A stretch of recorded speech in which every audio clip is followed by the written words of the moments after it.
시청자 여러분 안녕하십니까? MBC 뉴스 특보 시작합니다.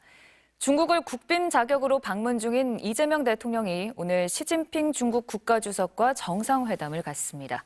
지난 경주 에이펙 정상회의 이후 2개월 만에 다시 열리는 것이니만큼 어떤 논의가 오갈지 또 어떤 성과를 낼지 주목받고 있는데요.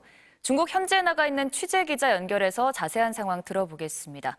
김정호 기자, 이제 그곳 베이징에서 정상회담이 열리는 거죠? 네, 그렇습니다. 이재명 대통령은 오늘 오후 이곳 베이징에서 시진핑 중국 국가주석과 회담을 갖습니다.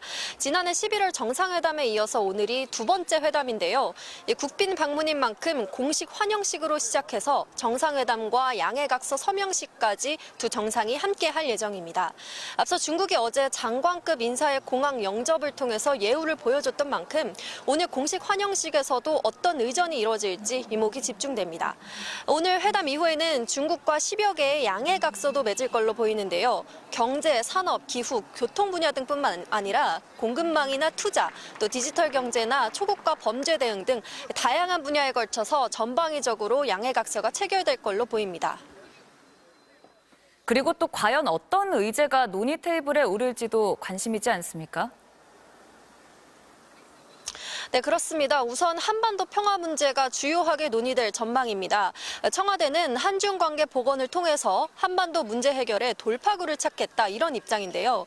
군사적 도발을 이어가는 김정은 북한 국무위원장과 대화 기회를 마련할 수 있도록 중국의 중간자적 역할을 요청할 걸로 보입니다. 또 중국 내 비공식 한류 제한 조치인 한한령 완화도 논의할 걸로 보입니다.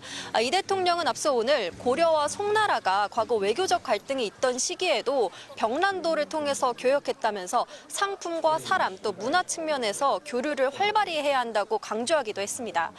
지난 회담 당시에 두 정상은 문화교류 확대에 대한 공감대를 확인했는데 실질적인 진전이 있을지가 관건입니다.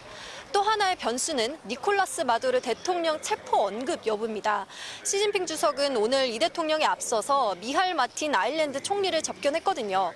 여기서 세계는 혼란과 변동이 뒤엉킨 국면이다. 일방적이고 강압적인 행태가 국제 질서를 심각하게 훼손하고 있다. 이런 말을 했습니다. 미국의 동맹국인 우리로서는 다소 난감할 수 있는 만큼 시 주석이 관련 언급을 할지에도 관심이 쏠립니다. 또 중국이 설치한 서해 구조물 문제 등 양국 간 민감한 현안도 논의 테이블에 오를 가능성이 있습니다. 지금까지 베이징에서 MBC 뉴스 김정우입니다.